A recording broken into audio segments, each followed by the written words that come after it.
This is the story behind the most incredible series of murders to ever occur in the city of Seattle, Washington. You never read about them in your local newspapers or heard about them on your local radio or television station. Why? Because the facts were watered down, torn apart, and reassembled. In a word, falsified. Saturday, April 1st, approximately 2:35 a.m. Marissa, one of the three belly dancers at Omar's Tent, a well-known bar in the Pioneer Square area. She was through for the night and on her way to St. James Street, where she could catch the 3 a.m. bus that would take her to her small apartment in the Shoreline Park area. Anxious to get home, she planned to take a shower and go right to bed. She never made it.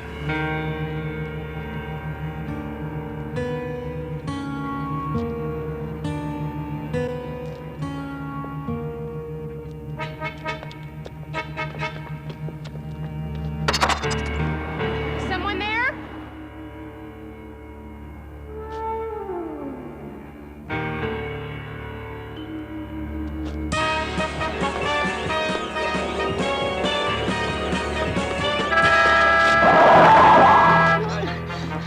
Please, can't you take me? I only want to go to Shoreline Park.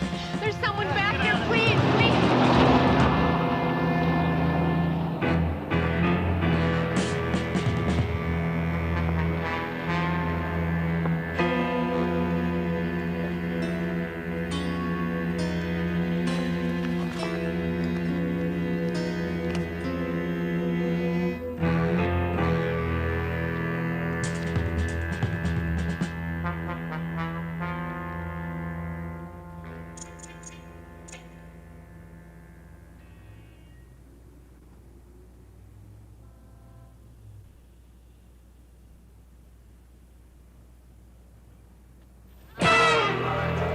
A few nights later, in the bar room of the Seattle Press Club, one Tony Vincenzo by name, city editor by profession, bilious grouch by disposition, renewed acquaintance with a dear old comrade of the Fourth Estate. Hi, Charlie. Mr. Vincenzo, how are you? Okay. Good. The usual, Mr. Vincenzo? Yeah. Okay.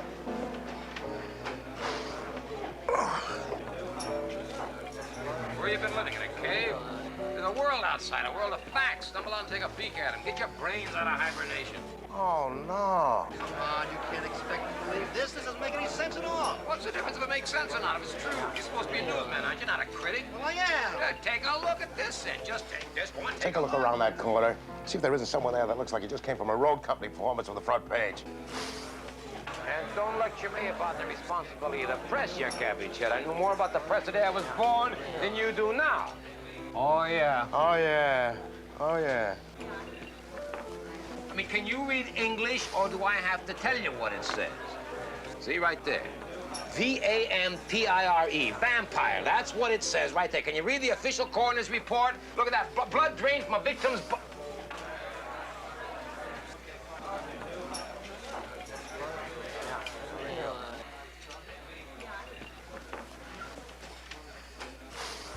There's nothing wrong with me.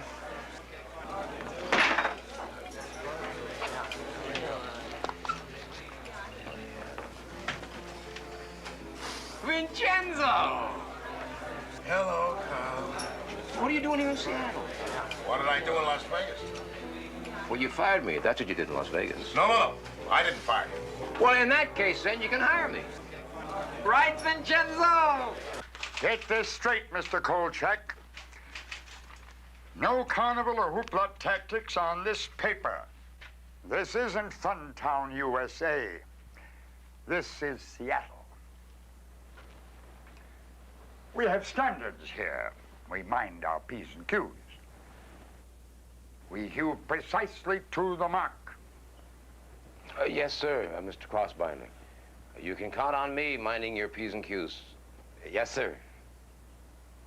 So that's what happened to Cotton Mather, huh? Don't underestimate him. Maybe old, but his fangs are potent. So, what's my first assignment?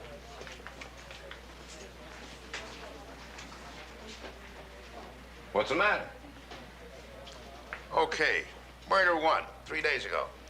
Belly dancer named Marissa. She was strangled in an alley. Tuesday, April 4th. First stop police headquarters to introduce myself and see if any later information had come in about the Ethel Parker killing. There was nothing new. No useful leads given by the victim's friends, acquaintances, or family. Standard medical examiner's report. So far, the murder was a one-way street to nowhere. I'd like to take a... I said make an appointment with my secretary. You're going to have to make one. Captain, I'd like to make a little question. Hey, Captain, wait a minute. What's the matter? I want to talk to the captain. Second stop, Omar's tent. No leads.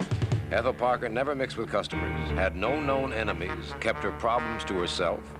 Unmarried, all her relatives in Massachusetts, she'd left the mainstream of life without making a ripple. Third stop, the apartment of Charisma Beauty, given name Gladys Weems, one of the two other belly dancers at Omar's tent. Charisma Beauty? Who are you? Who's there, Wilma? Miss Beauty? Yes, I am.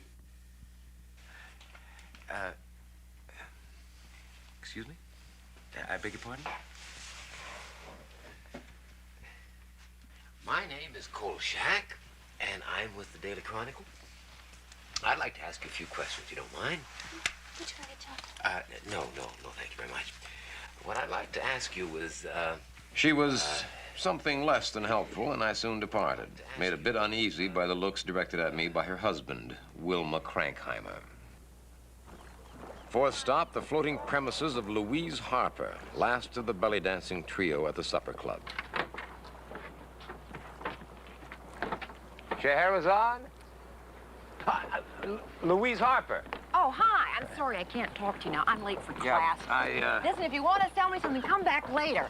I must tell you, though, I really don't have any money for extras, so you just be wasting your time. Yeah, but Listen, I'd like to talk to you. I am so late for class. Professor Graham will kill me. My grades are not too good as it is. How I'm ever going to graduate, I will never know. There simply is not enough time to do all the things that I've got to do.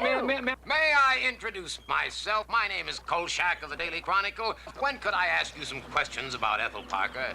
You'll have to come by the club. That's just about the only time I have to talk to you. I am so late, I know he's going to flunk me. Thanks for the information. Whee! Don't mention it! You know there's been a murder, don't you? I also know that Seattle is the Northwest's largest seaport. Men come and go like the tide, and the murderer is probably in Yokohama by now. Bye! She was wrong. He was still in Seattle, working up his list of victims.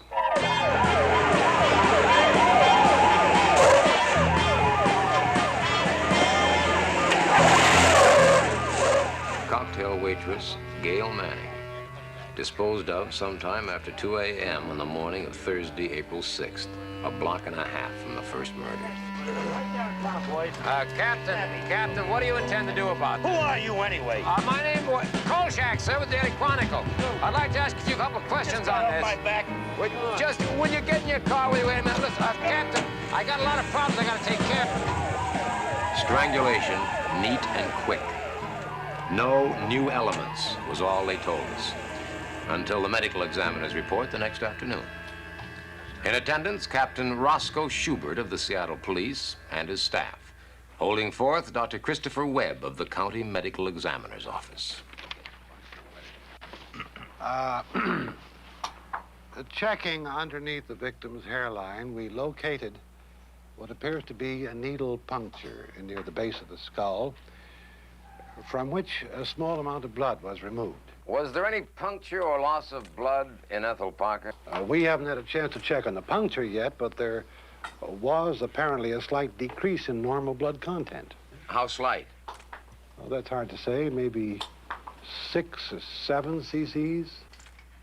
Why wasn't it reported? The amount of loss seemed insignificant at the time. But not now. You have a point. Just a minute, Doctor. Who is this clown? I've never seen him before. What? Kolchak, Daily Chronicle. Don't you remember, Captain? Oh, yeah. How can I forget? All right, now, Mr. Kolchak, may we continue? Certainly. Thank you very much. Go ahead, Doctor. As long as we get all the facts this time.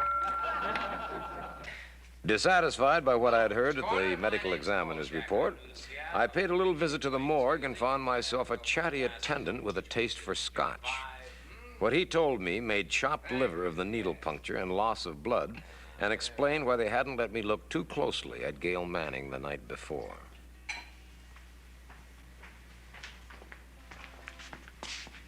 Well, no, thank you. No, thank you very much. You go right on ahead, though. Now, look, right off the top, you know we can't link these two killings unless we know whether Ethel Parker has a needle puncture, too. She has. And that's not all. You know something the medical examiner doesn't? Mm-hmm. What? First, you owe me $10 for a bottle of scotch. What? Yep. Bought for one anecdotal morgue attendant. Okay, keep talking. Hurry up.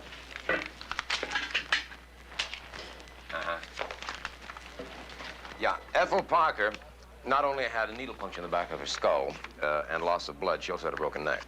Well, that's not so unusual in the case of a strangling. Gail Manning also had a broken neck. So what? Maybe I ought to give it to you as a morgue attendant told me. He said that the killer had to be an incredibly strong man. Not only were the necks broken, they were crushed. Oh, read on.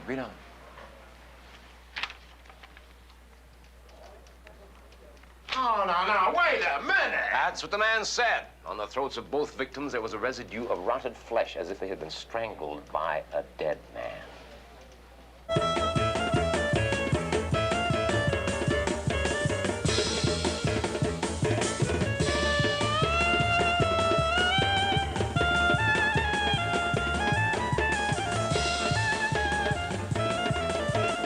Friday, April 7th, 10:21 p.m. I wouldn't have believed it if I hadn't seen it with my own eyes, but Louise Harper's hips could move as fast as her mouth.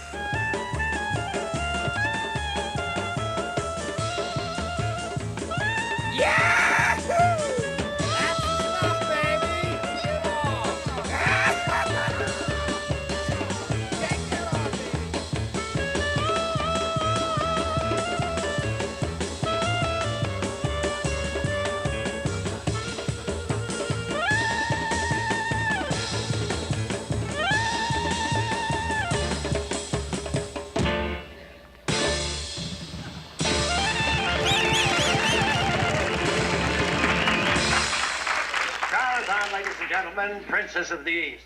And now, the world-famous Charisma Beauty.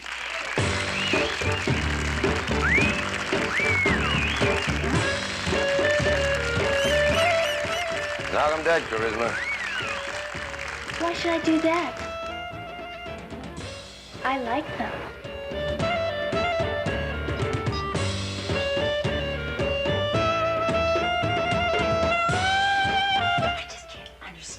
Whoever wrote this is just dumb. Never to graduate with this course. Princess of the East? No. Dimwit of the West. Listen, I just can't talk to you right now. I've got to know algebra. Well, I'm great at figures. Bet you are. Go away. You know, if I could find a way not to eat, I sure could save a lot of time. Yeah, well, let's pick up talking where we left off. I mean, about the guys, thank you, Charlie, yeah, about the guys who come to see you dance, the regulars, you know. You find any strange ones in there, any odd ones, any weirdos? They're all weird. I mean, they sit there and stare at you with these big glassy eyes. Any of them could be the Strangler for all I know. What was that? Oh, that's the underground tour. What? The underground tour. It goes down underneath Seattle. Oh, you're kidding. Yes, there's ruins underneath the streets here. What they call Old Seattle. Isn't that right, Wilma? Oh, I don't know. Here. Oh, thank you. I just love these sandwiches. I was talking about the underground, wasn't I? Yeah, you were, honey. There was this big fire back in 18-something or other, and for some strange reason I don't know about, they built it all back up, twice as big as it was before. Isn't that right, Wilma? Come on, Gladys. It's almost showtime. Although research was never one of my favorite pastimes, I'd called in the services of one Titus Berry, guardian of the secrets of Seattle, buried in the morgue of the Daily Chronicle. Here we go. Thanks. Most welcome. I envy you. You do? Research. That's where the joy lies. Joy. And the fascination. Let the others scurry about gathering their contemporary bits of gossip. This is where the meat is found. Meat? Yes. For instance, no one has yet mentioned the distinct resemblance between this current series of strangulations and another series in the year 1951. Or was it 52? Yeah, how similar? Oh, extremely similar. Really? He wasn't exaggerating. On March 27th, 1952, one Myra Johns was discovered strangled in an alley in the Pioneer Square area. On March 30th, a second strangulation took place in the same area. On April 2nd, a third. April 5th, a fourth. By April 14th, 6 women had been strangled, all of them in that area. The stories intimated that certain, quote, bizarre details, unquote, had been repressed by police officials. I wondered what they were. I hardly think we can say we have the same killer now as in 1952. Read on. Again? Again. Incredibly strong and had the rotted features of a corpse? Those are exact quotes, word for word, from Man of Simon Action in 1952. Oh, you know I can't print this. Why not? If you don't know the answer to that, Kolchak, I don't know. I came to Seattle for some peace and quiet. What do I get? You again and another crazy story. Yeah, well, we'll soon see if it's crazy or not. How, asked the red-eyed editor, knowing that? Because if it is the same killer, he hasn't stopped killing. Sunday, April 9th, 1:42 a.m. Joyce Gabriel, on her way home from a late date, didn't know it was a bad idea to be in the Pioneer Square area late at night.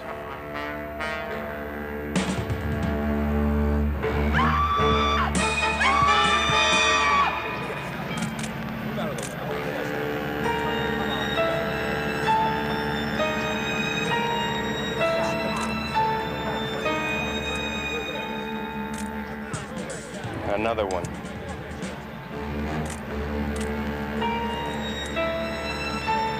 Now just settle down, Miss Gabriel. I never saw anything like that in my life. I don't know why he didn't chase me after he killed her. I just, you know, I ran as fast as I could until I saw you. Now listen, I'm telling you for the last time, I'm getting sick and tired of you butting into my business. Now, will you please let me ask the questions, Mr. Kolchak? Certainly, Captain. All right. Certainly. What did he look like? Are you deaf? Now, look, get rid of that tape recorder, too. Now, what did he look like? Oh, God, I hope I never see a face like that again. He looked like a dead man. Like a what? Like a dead man. No, sir. Don't say it. I don't want to hear it. What about the broken necks and the rotted flesh and the throats of the 3 victims? I told you I didn't want to hear it. Besides, it's not official. Not official? Who cares whether it's official or not? Look, you know it and I know it. I'll buy the possibility that it's some guy, a killer that strangled the 6 women in 1952. But a man, Carl, not some kind of super dead man. That's the way he has been described more than once. I don't care if he's been described that way more than twice. Let me finish my life. Where are you going?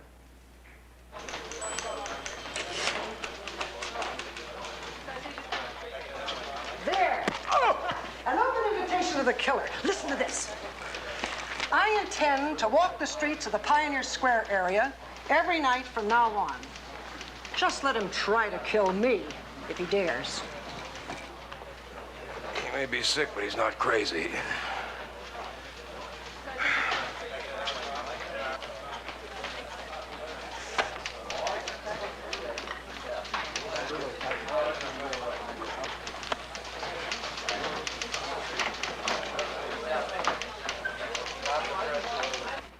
I'm giving you this, Mr. Kolchak, because you had the thoughtfulness to put my name in your story on the 1952 strangulations. What is it? A burning curiosity impelled me to look further back into our files to see if there'd been any other strangulations of that nature. 1931? You gotta be kidding. Here it was again, March 29th through April 16th. 6 strangulations, certain bizarre information repressed by the authorities. Although a reporter named Jimmy Stacks, God bless him, nosed around until he uncovered the unofficial information that some of the victims were missing some blood, and that the killer was supposed to be some kind of Superman. Women. You notice that? Always women. Fascinating? Yeah, that's the word, Mr. B. Let's see, 1970, 1952, that's 21 years. 1952 to 1931, that's 21 years. That's right, I hadn't noticed that. That's very observant of you, Mr. Kolchak. Can you be thinking when I'm thinking? Let's have a look.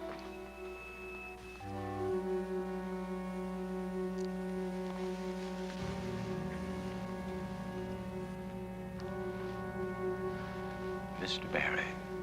Mr. Kolchak. Shall we try for 1889?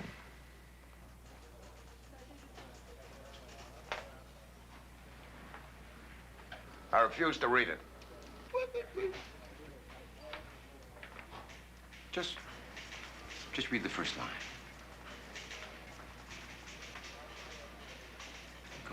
Go on. Just the first line. Come on, do yourself a treat. Come on. 5 identical sets of murders every 21 years since 1889? Identical? Identical. Oh, come on, Kolchak. Almost identical. There may be more than 5, too.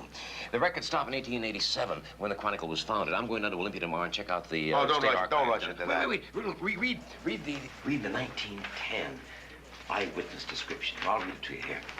Oh, it's great. The maniac had the strength of 10 men and the face of a corpse. Cheekbones protruding through the flesh. Isn't that great? Hold it. Just hold it. You really and truly expect me to print that story with a corpse that's been running around, strangling people and crushing their necks for the past 84 years? Oh. Because the police refused to release the sketch their own artist had made, I talked Vincenzo into hiring an artist of our own. His jaw was heavier, I think. That's closer. But more bone was showing through. Like this? Yes, Is that what he looked like? that's what I saw. Monday, April 10th, 2:07 p.m. 4th of July came to Seattle early that year. All the fireworks exploding at the police headquarters.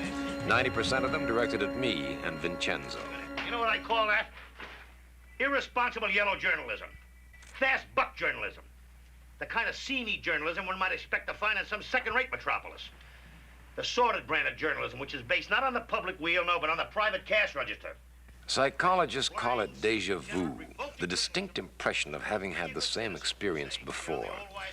That's what it was, all right, in spades. Item: we had no right to throw the public into a panic.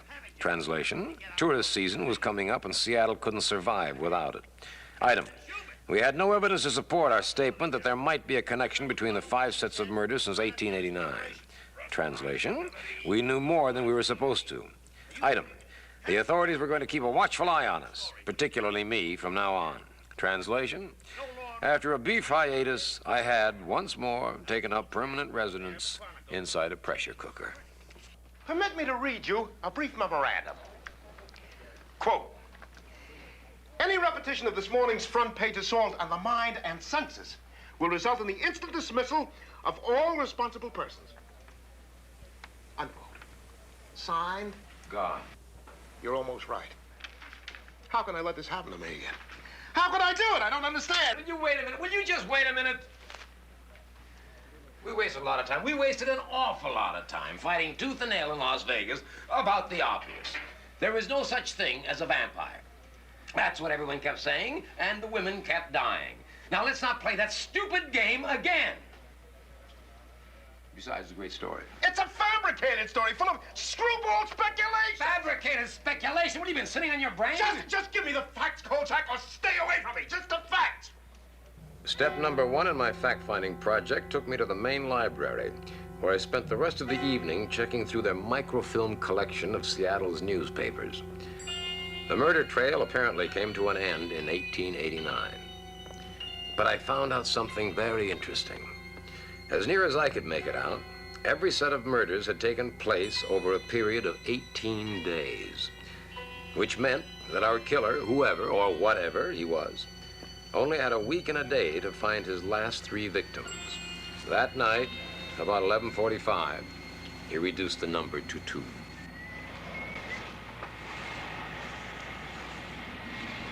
Hold it, mister. Identification, please. Yeah, identification, sure, right here.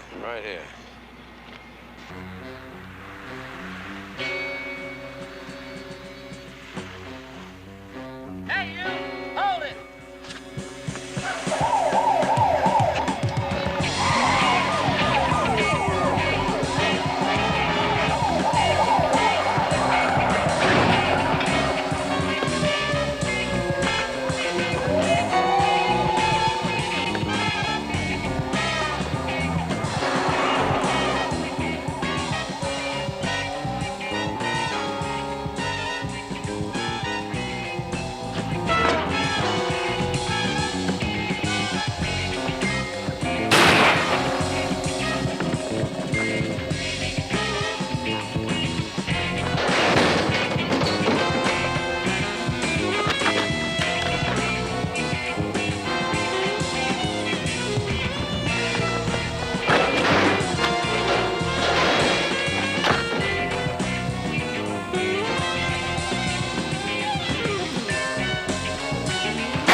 See anyone. Better get the ambulance for those other guys. I'll take the camera. Hey, give me my camera there! What that? All right, all you people, I want this area thoroughly searched. Let's go, knock on it. Give me my camera! I want you out of this area promptly. Yeah, that's Beat it, Kolchak. That's I had private. you locked up for That's loitering. private property. You can't take that. That's against the law. Give me that. Come on, give me my...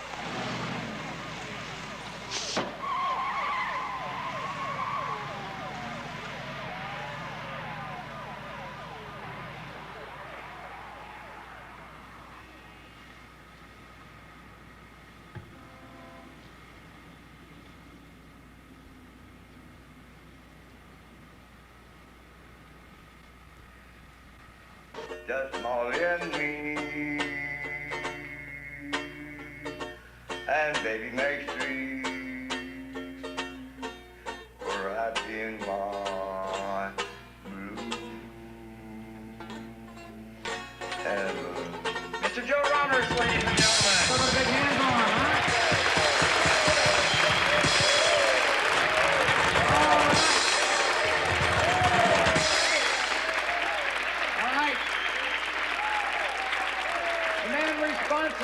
For the underground tour of Seattle's forgotten city beneath the modern streets of Seattle. That mouthful was devised by the man I'm about to introduce. Author, journalist, Mr. Bill Spidell. Thank you, young man. Welcome to Seattle's underground tours, folks. Before I go on, I want to tell you about Mother Damnable. After completely striking out on my efforts to get Schubert to return my film of last night's wipeout of the Seattle police, I decided to try another angle. Make room for the underground. I telephoned my belly-dancing undergraduate friend and asked her to attend an afternoon tour of the underground with me. As a matter of fact, Confession of a Newsman, Chapter 1. Her being with me had nothing to do with the story. Those kids from Seattle High School spent 5 successive Saturdays, back in the spring of 1965. Cleaning up no less than 10 tons of debris down here so that people like yourselves wouldn't break your necks while walking around. All right, watch your step through here. You gentlemen can help the ladies, huh? Twice a day when the tides came in, the sewer system backed up and came right in with it, flooding every water closet, turning it into a fountain. I'll tell you, kids in those days weren't raised on Dr. Spock. They were raised on the tide table. Hey, watch your step. Let's go this way. It was like another world down there, a world of yesterday. Sidewalks and storefronts just as they'd been left after the fire in 1889. Windows built to admit the light, admitting only darkness now. Ground floors of office buildings now, the unused cellars of those buildings. The tomb of old Seattle just beneath the living streets of what Seattle is today.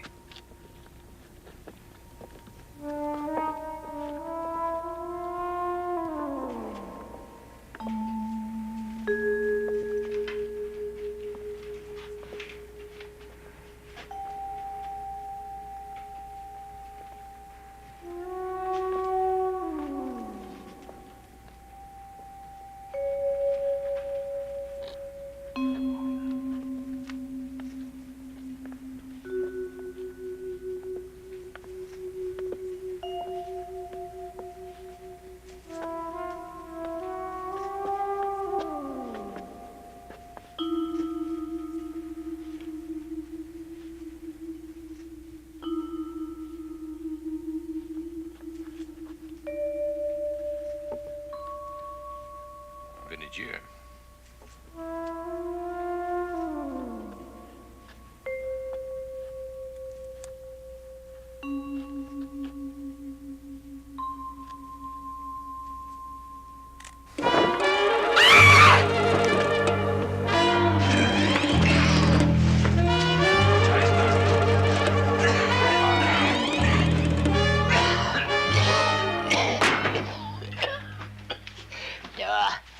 Too old for this.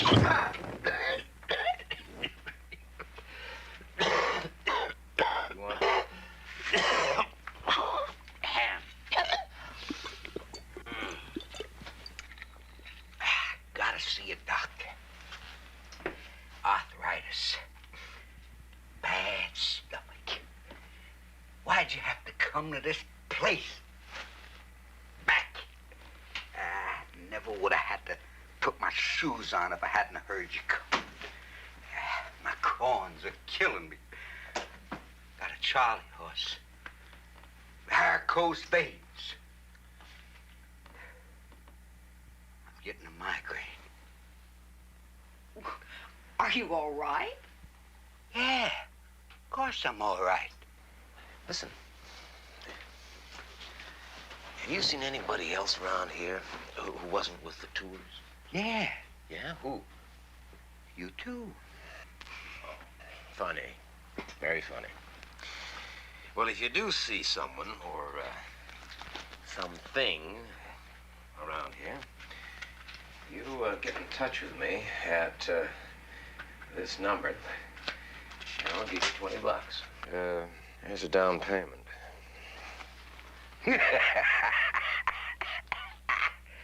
I could live 3 months on that. $5.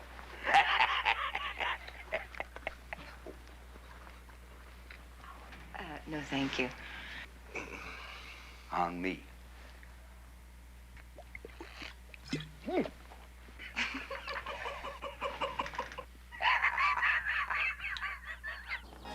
Sure was a lovely afternoon. I still don't think it's a good idea for you to be working nights. You know, I've seen this nut in action. Oh, terrific. You're going to pick up my tuition? It's very funny. Very funny. I just don't get it. What does he go between killings? I mean, we didn't find anything down in the underground. No. I don't understand it. How can he run like a track star, have superhuman strength, and look like a stiff? Now, what does he do with all that blood? I mean, it's like some kind of recurring nightmare. It's all happened to me before. What are you talking about? Well, last year in Las Vegas, when I was working for Tony Vincenzo, I uncovered a series of murders that turned out to have been committed by a vampire. No, a real vampire. A real out-of-the-coffin-at-night, go-for-the-jugular type vampire. You don't believe me? No, well, neither did the cops up there, neither did the FBI, neither did Tony Vincenzo, until finally they had to. Well, as it turned out, however, they put a cap on my story, prevented me from writing about which I had seen with my own eyes by hanging a murder rap over my head. Murder? Yeah. Yeah, I finally drove a wooden stake into the vampire's heart.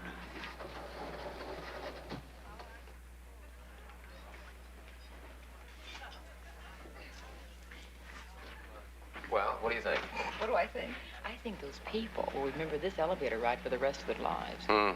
Dude, let's go.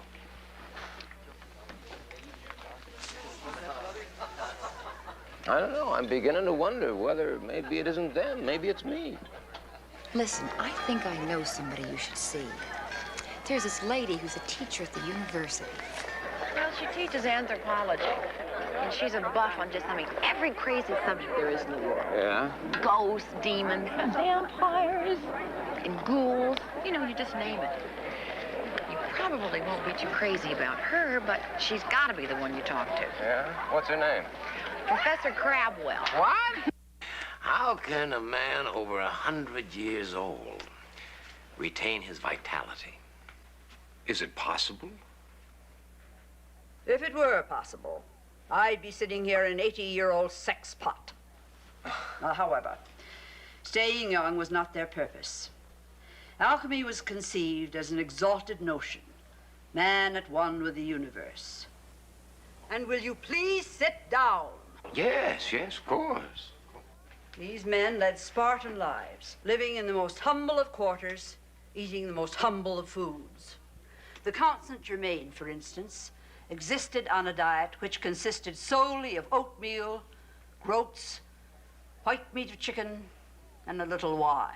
It just seems to me that a diet like that would make a man old before his time. On the contrary, he remained young for a number of years, in addition to which he was said to have possessed almost superhuman strength.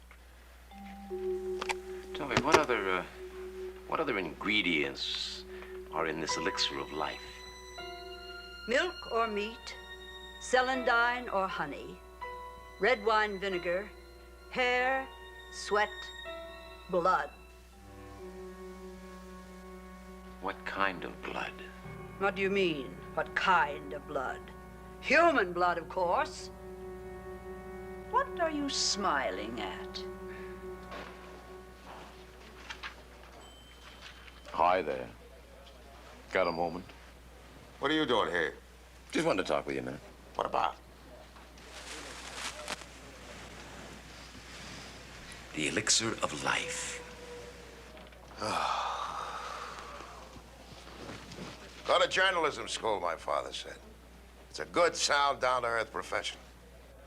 Don't you want to hear this? What I like to do is raise tulips for a living, but there's not too much of a demand. Suppose an elixir of life could actually be produced. How do you think it'd work? I mean, do you think that one treatment of it would cause everlasting youth? Or do you think that, well, periodic treatments might be required, say... Wait a minute. Don't tell me. Let me guess. Every 21 years? Good guess. Now, suppose at the end of this 21-year period, the man who took the magic elixir began looking a little moldy, you know, kind of like what he really did look like, actually, a 100-year-old man. Suppose he had to make a new batch of the elixir and had to make it within a period of 18 days. Suppose that the one ingredient he didn't have was blood. Very good. Suppose he had to go out and lead every night to get that blood. And suppose he got it from the bases of his victims' skulls with a hypodermic needle. And suppose he was so strong that when he strangled his victims, he crushed their necks. And suppose his fingertips were starting to decompose and left fragments of them on the women's throats. And suppose you flap your arms and fly right out that door. And suppose you check on the dictionary and you discover what the word fact means, Kolchak. Fact! Fact! As I rode home from work that night, I wondered where the killer was and if my theory about him was true. Partly true, or, as Vincenzo would have it, factless, hopeless, and useless. I wondered when and how he'd get his fifth victim, since the entire area was being guarded so closely now. I didn't have to wonder long.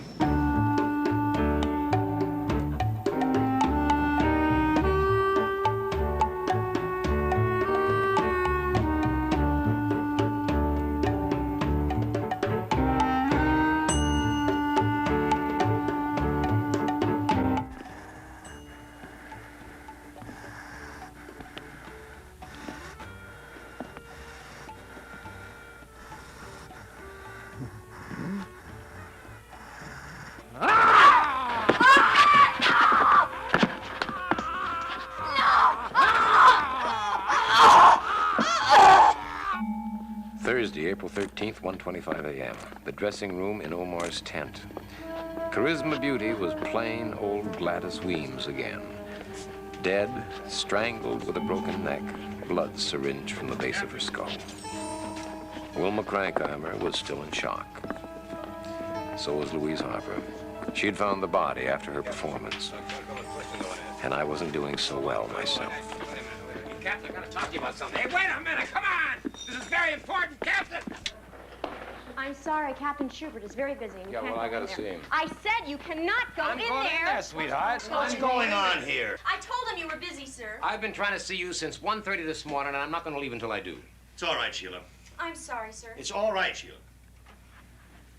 You got to put police women on the waterfront streets at night. Do I, Mr. Yeah, Kolchak? you do. You got 5 days in which to catch the killer. Otherwise, he's going to disappear. Oh, is he, Mr. Kolchak? Yeah, he is. He is. Every 21 years since 1889, he has killed 6 women in 18 days precisely. Precisely, Mr. Kolchak? Precisely. Precisely. Well, no doubt we lack your eagle-eyed perception, but somehow we fail to see the exact, precise pattern you keep babbling about.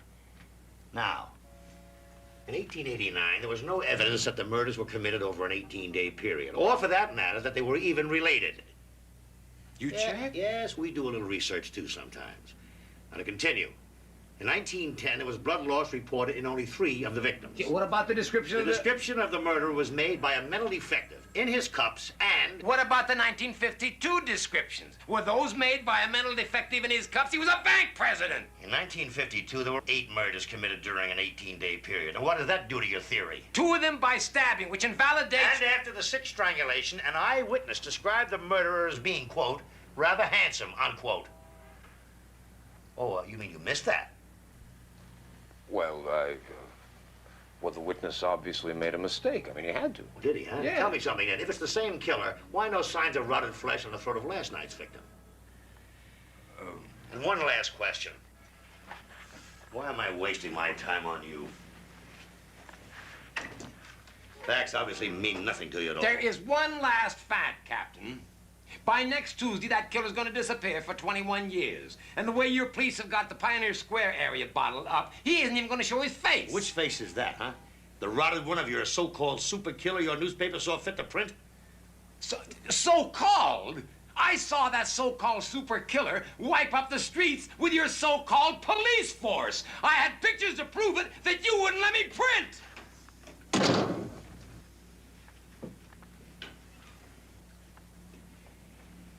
Tell me something, Kolchak. How long have you been in Seattle? What does that mean? What's that got to do? How long have you been with the Chronicle? Oh, a little less than 2 weeks. A little less than 2 weeks, huh? Well. And in that brief time, you have ascertained exactly how we should conduct this case. Well, I've been a reporter for 22 years. And I've been a police officer for 30. Well, then why don't you retire? Listen, I don't like you, Mr. Kolchak. You might say I dislike you monumentally. Now, you have barged around this building as though it were your own private club. You've interfered with police officers while they were trying to perform their duty. You've strewn the streets of Seattle with your journalistic garbage. You've stepped on toes, muscled in, pushed, usurped, and generally conducted yourself with all the aplomb of a one-man Gestapo. Gestapo? Yes, Gestapo. Now, listen. If I see or hear from you again for quite some time, I promise you I'll personally have you thrown in jail and get your arm off my clock.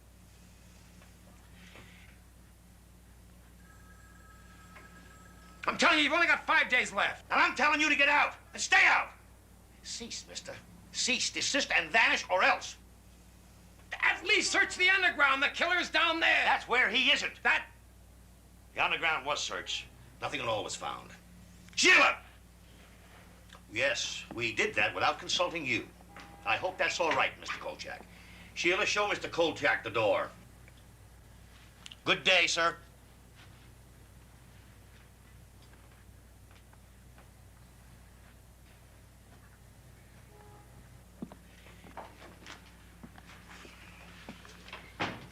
Oh, get him yet. Coming, Mother.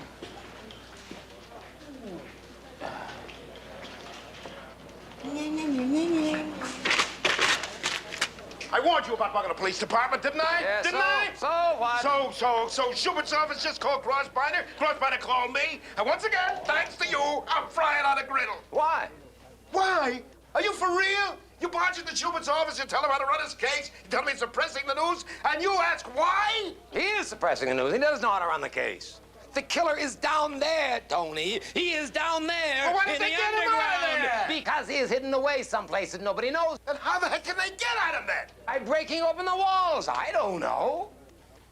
Listen, Crossbinder's got some influence in town, hasn't he? What about it? You have got to talk him in to pressuring the police, forcing them to do what I want them to do. You know what you just said? Well, of course I know what I just said. I just said it, didn't I? No, you don't know. It's finally happened, Kolchak. You've gone schizoid. No. You'll be wearing robes in the crown next. No. I'll tell you what's finally happened, Tony. You have lost your guts. You have sold out. Sold out? Sold out. Why, you miserable, egocentric... You are off the story. I am what? You heard me. You are off the story. You know something, Tony? You're getting old. You're getting very old. Out. Out! Out! Get out! Just one small item, Mr. Kolchak. Mark Twain. 5th paragraph down. 5th paragraph down to 3. Oh, yeah. Mr. Twain noted with typical dryness of tone that he had a most intriguing conversation with a local physician who claimed that physical immortality... Oh, this is very good, Mr. Barry, very good. And physical mortality was not only possible, but probable, indeed practical. Mr. Twain remarked... Yes, the physician's name is Dr. Richard Malcolm. You wouldn't have anything on this Richard Malcolm, would you? Just one small item.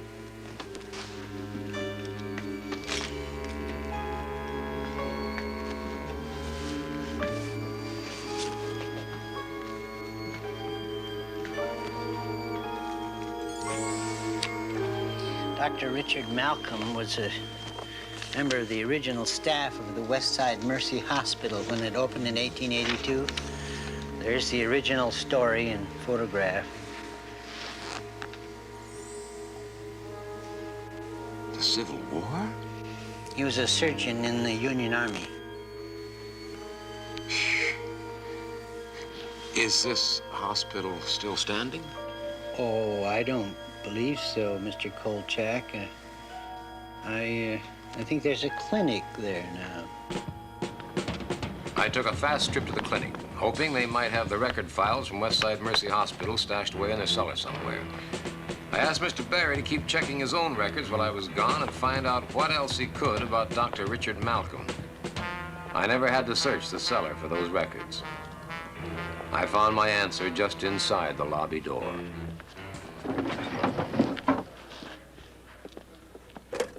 Sir, if you don't get down from there this instant, I'll call the police. Did you hear me, sir? All right, then. All right, then. Call the police. Tell them we have a vandal here. Tell them to get here right away. Now, you get down from there this instant, sir. Malcolm Richards, M.D., the doctor's saint of the waterfront, founder of the Richards Free Clinic. Also known as Richard Malcolm, M.D., late of the Union Army. Our killer from time. This is dreadful, Mr. Kolchak. On the contrary, Mr. Barry. There he is, officer. Tony. It is to be regretted, Mr. Kolchak, that leg irons and mouth blocks were outlawed some years back. Now, will you wait a minute, please? Will you take these things off? I warned you, Kolchak. Congratulations, Kolchak. You have plumbed a new depth. The desecration of a saint. For heaven's sake, I did not invent the resemblance between Dr. Malcolm Richards and Dr. Richard Malcolm. I did not invent the fact that that West Side Mercy Hospital, which Dr. Richard Malcolm was a staff member, is on the same spot as the Malcolm Richards Clinic. Why not an expose on Dr. Schweitzer, Mr. Kolchak? Or the lowdown on Mahatma Gandhi? As for this eternal youth garbage, I hate it. Yeah, well, I can see why. What did you say? Now, hold on. We're not here for any personal vituperation. You know that word? What? Vituperation. That's what I said. I pronounce it right.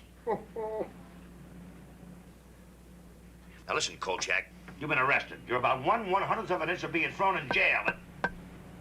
Well, there he is. Now who's this? Mr. Barry, come in, come in, come in. Yes, I've been waiting for you. Come on. Yes, yes. Do you, did you get it? Yes, I thought perhaps... You thought right, Mr. Barry. Who is this man? Don't you know him? He works for you. Down in research, sir, for 35 years. Good God. Yeah, and research, of course, being the meat of it. Yeah, here we are.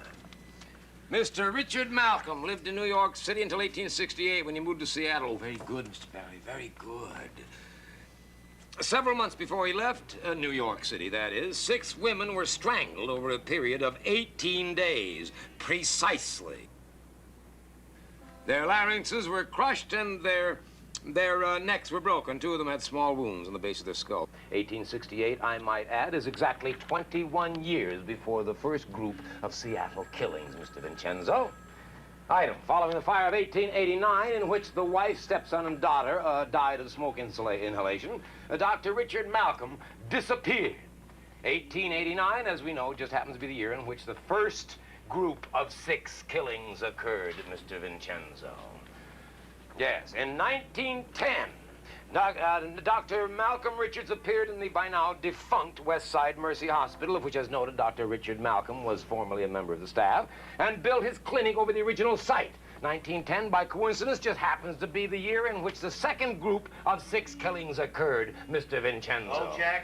Again, more broken necks and more missing blood. Now listen, Kolchak. Wait a minute. Wait a minute. In 1931, following reports that he had developed some kind of a, quote, strange degenerative skin disease, unquote, Dr. Malcolm Richards disappeared.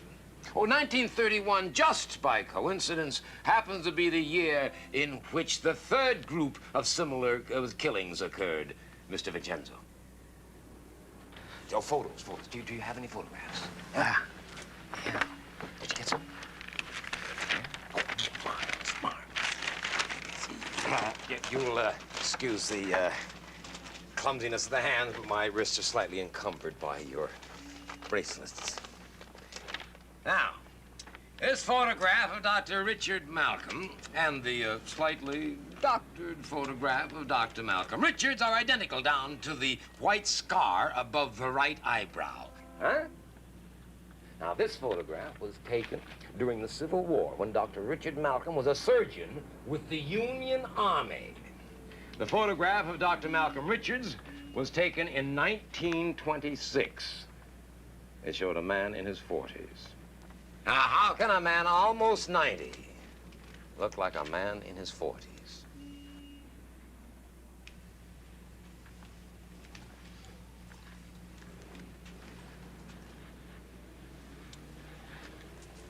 Facts, gentlemen. Facts. Well? Yes. Well? You shut up. Well... Fascinating. All right, what are we supposed to do now? Congratulate you? Find him, mister. Go down underground and search for him. You haven't searched enough. And put some policewomen in the area. Lure him out of his lair. And, Mr. Publisher, you might consider printing the stories. They are news, sir. Not hearsay. They are news. That will be enough, Mr. Kolchak.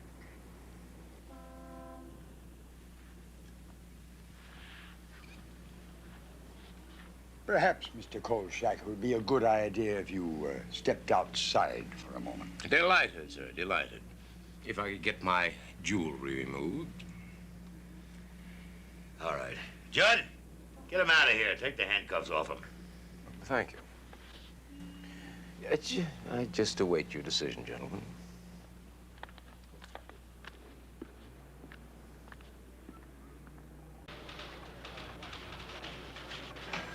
Yes, sir. Well, me, Mr. Crossbinder. It'll be done. You can depend on it. Come on, Judd.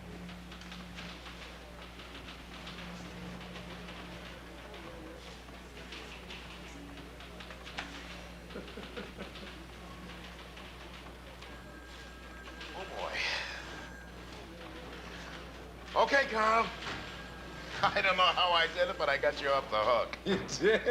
You're a genius, Tony. You're a genius. Now, what about the story? There is no story. What? That's it, Carl. There is no story. From now on, they're going to handle the whole thing their own way. You're going to I'll kill him! Kolchak! Didn't they hear me? Didn't they hear what I said? Don't they know what's going to happen? I mean, if they don't lure him out, if they don't get Malcolm out of there, he's going to get his 6 kills somewhere else, and he's going to disappear for 21 years. Didn't they hear me? Don't they know what's going to happen? They intend to panic an entire city just for your sake, Kolchak. Period. Now, your next assignment. Your next assignment, courtesy of Mr. Llewellyn Crossbinder. Your next assignment, bright and early tomorrow morning, you're covering the Daffodil Festival in Puyallup. And you're lucky to get that.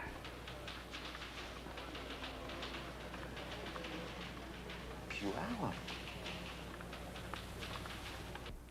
It was with deep regret that I chose to forego the joys of daffodils in Puyallup, but I had other plans. Saturday, April 15th, 2 a.m. We started out. One belly dancing undergraduate and one reporter who, despite his air of spit-in-their-eye confidence, hoped to heavens he wasn't hastening said undergraduate to her doom. It didn't help my conscience any that Louise Harper had agreed immediately to help me, angered as she was by the death of both her co-performers.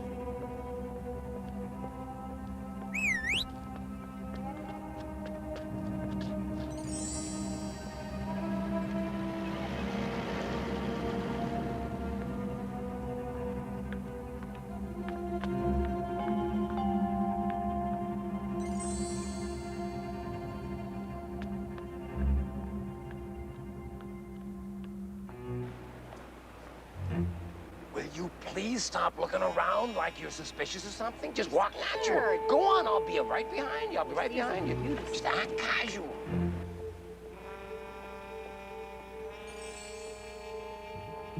The first 3 nights passed without any particular incident. Most of the time was spent trying to duck the police. On the 4th night, things began to happen.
Not look back.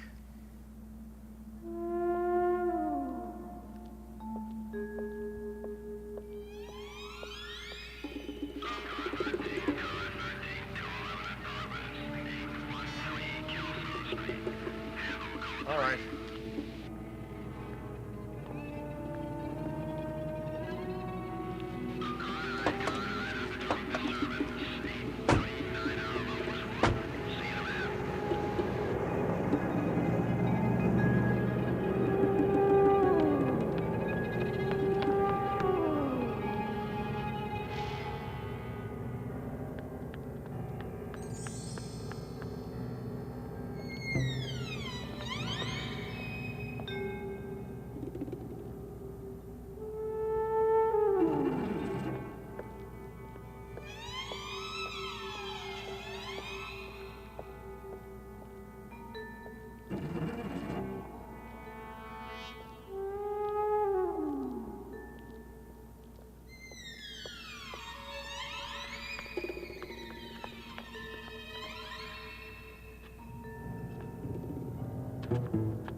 Okay, Kolchak, the party's over. Get in the car. Don, what are you doing down here? Why don't you leave me alone on my way? Get in the car. Get out. Get your hands off me.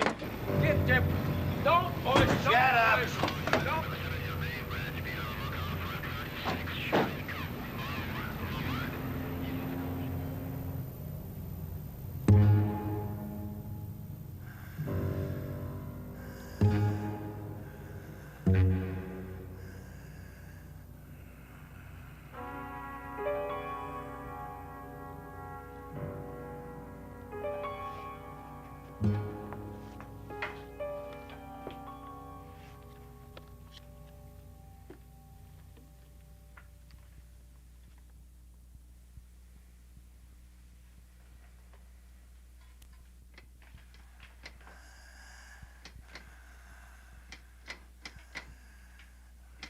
Who's there?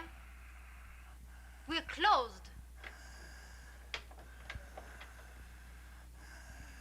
Please go away. We're closed for the evening.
April 19th, 3 a.m. The police station was a circus of activity, a three-ring madhouse of reaction to the sixth kill.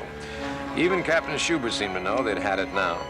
That saving a miracle, their prey had gone to Earth again and wasn't going to show his corpse-like face for another 21 years. A certain reporter being bailed out knew it, too. Knew it and was fit to be tied by it. Hey, Schubert, okay? Okay, Schubert? I told him, the idiot.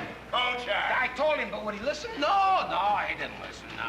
I've been a policeman for 37 years and an idiot for twice that long. You were supposed to be in Puyallup with the daffodils. Where? Kolchak, I'd like to leave you here forever. I'd like to see they lock you up in a jail cell for 1,000,000 years. And if you don't shut your mouth, Vincenzo, what's the matter with you? You ought to see a doctor, you know. I'm serious. You sound terrible. It's awful. What have you done to that poor man? I have never seen anyone so close to total stark insanity before. Believe what just disappears. We had him cornered in the alleys behind the Richards Clinic, and he disappears. Just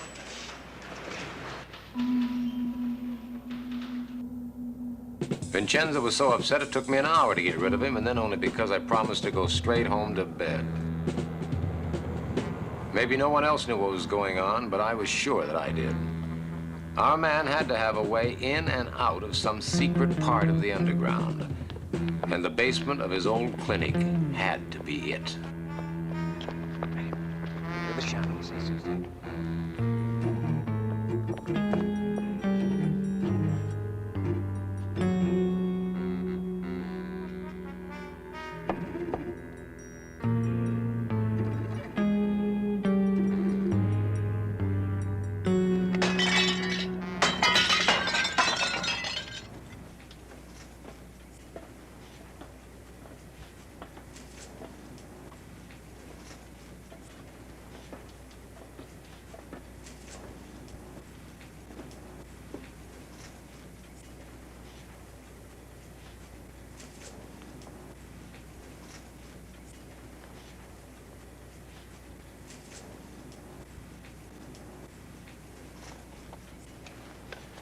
You're not going to go down there. You stay here.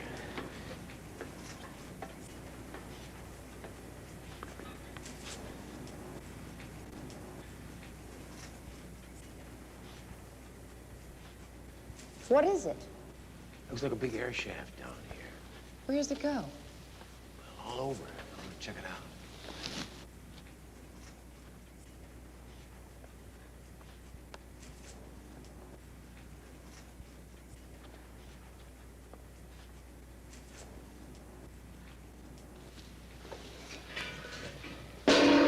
Carl, are you all right? Yeah, sure, of course.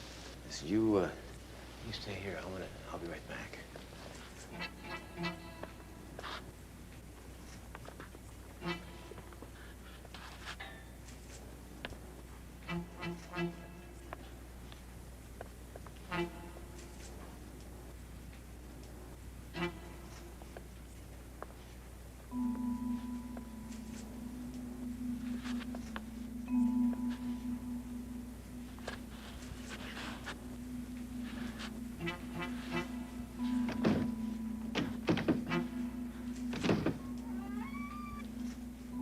Just when I thought I'd finally struck out, I found it.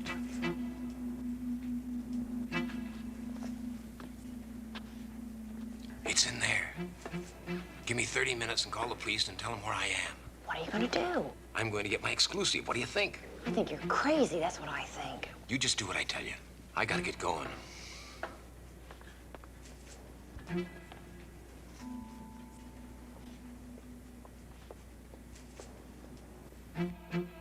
Here it was, the hidden city beneath Seattle's underground.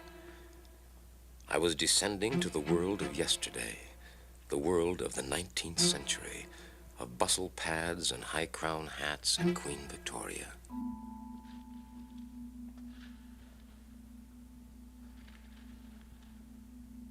The private world of Dr. Richard Malcolm.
Who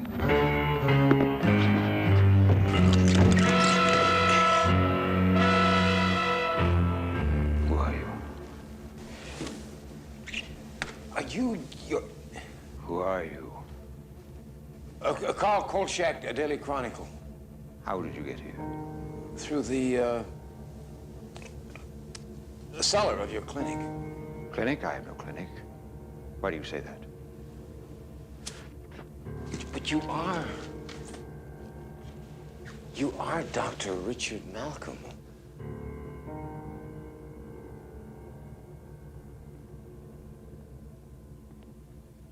I've seen you somewhere before.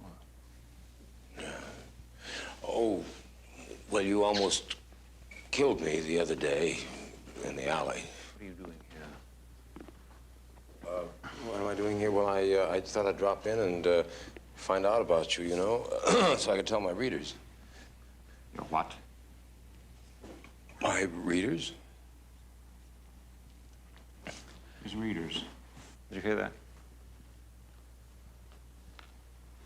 Nobody is ever going to hear from you again. Well, I think I'll go now. You profane my world, sir.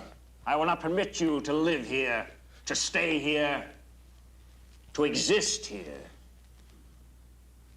I'm just a dumb reporter doing his job.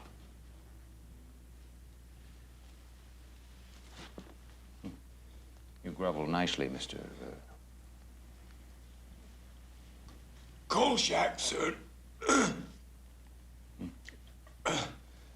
Daily Chronicle. Sir. So you want a story, do you? He wants a story, darling. What do you think? Oh, we'll see it this time.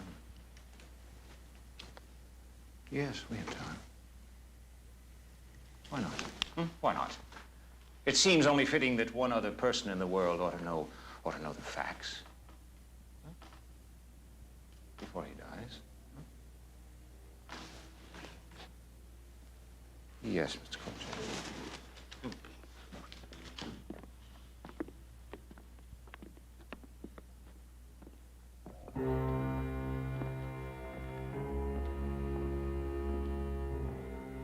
I'll not bore you with the details of how I evolved my formula.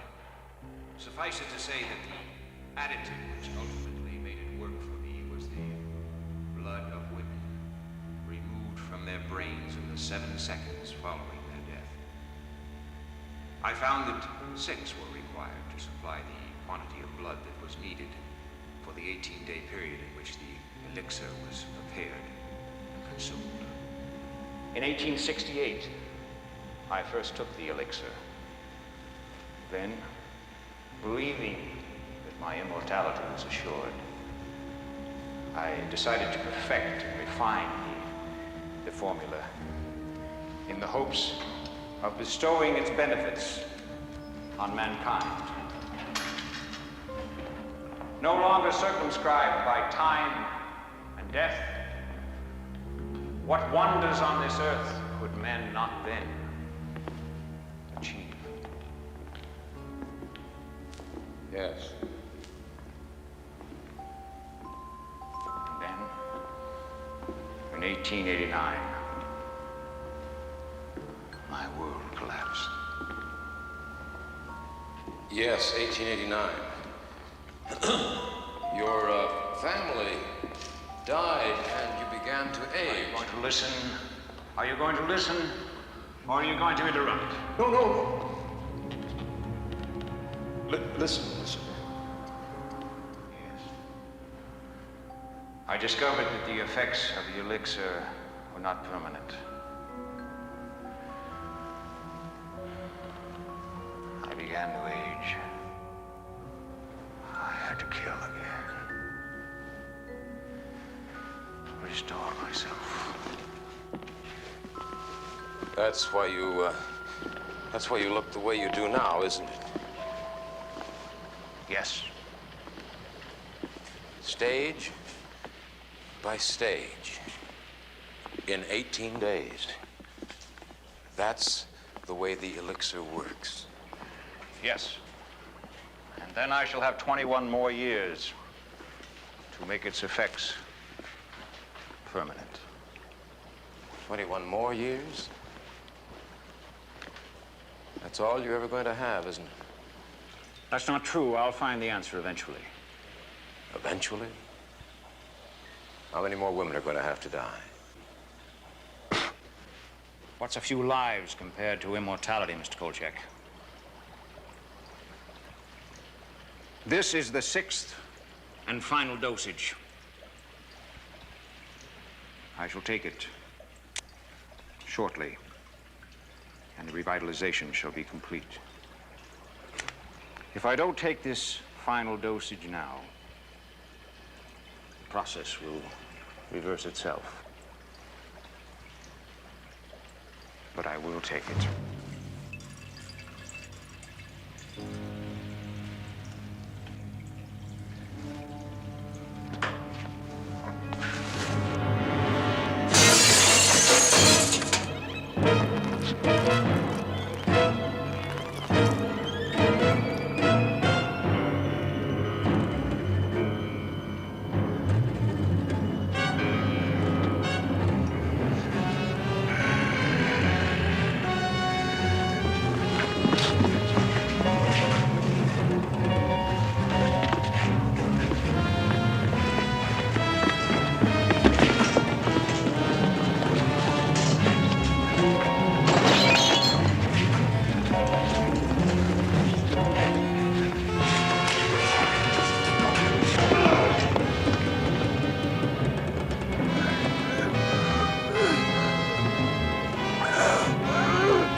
Hey, buddy boy. Yeah. Hey.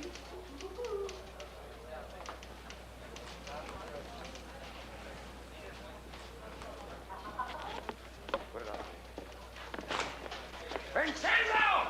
What kind of a dirty, rotten, stinking deal is this? All right, now hold it now, Carl. Hold. Don't call me! I've heard of yellow-livered sellouts before, but this I don't believe. Now, wait a minute, What is this Kolchak. identity unknown garbage? Where is my story? You want your story? Yeah. All right. I'll give you a story. All 20 copies.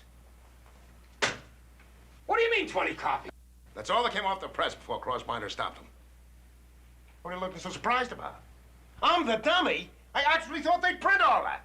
Well, why didn't you print it? I mean, you're the managing editor. Why didn't you print Oh, it? what's wrong with you? You actually think there's any difference between this town and Vegas? But they saw it, Tony. They all saw it. I mean, even Schubert saw it. Carl, no one in Seattle's going to admit that a dead man's roaming around that city killing people since 1889, but I was stupid enough to think that they would. So this is it, huh? And I'm out of a job. Is that right, Vincenzo? And that I feel bad about, Carl. Yeah, why should you feel bad, Tony? I mean, you're still working. Oh, I don't deserve that, Carl. If you had any guts left, any at all, you'd go upstairs and... All right, Carl, I've had enough. So have I. Don't ever do me any more favors. Do you any favors? Why, you miserable, ungrateful... Ungrateful? What do you want me to do? Thank you? No! Just get out of here. Get out! And next time you do me a favor, here, you see me again, Just keep walking. With pleasure. And thanks, Vincenzo. Thanks for nothing.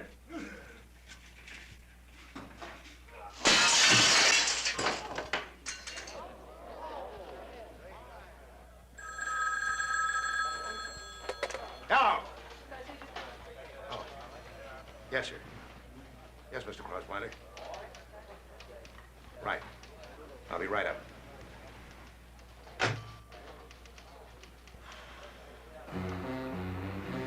So there it is, another tale of defeat snatched from the jaws of triumph. Another case of virtue unrewarded, of dishonesty being the best policy, injustice Will rampant. you shut up and put that stupid recorder away? Let me get some sleep. Get that story published. God, don't tell me when I'm going to get published. Nobody's going to kill this story. It's already been killed, old Shack. Bury it. Not this one, no, sir. I'd like to see somebody shut me up on this one. Can anybody shut you up? Mr. Vincenzo, you are a passenger in this car. This is my automobile. You remember what you said?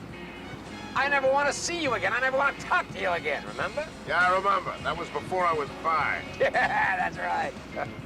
Well, don't worry about it, Tony. You're going to love it in New York. New York? New York. Yeah, that's where we're going. And you're lucky to be going with me. I suppose I should consider myself lucky, too.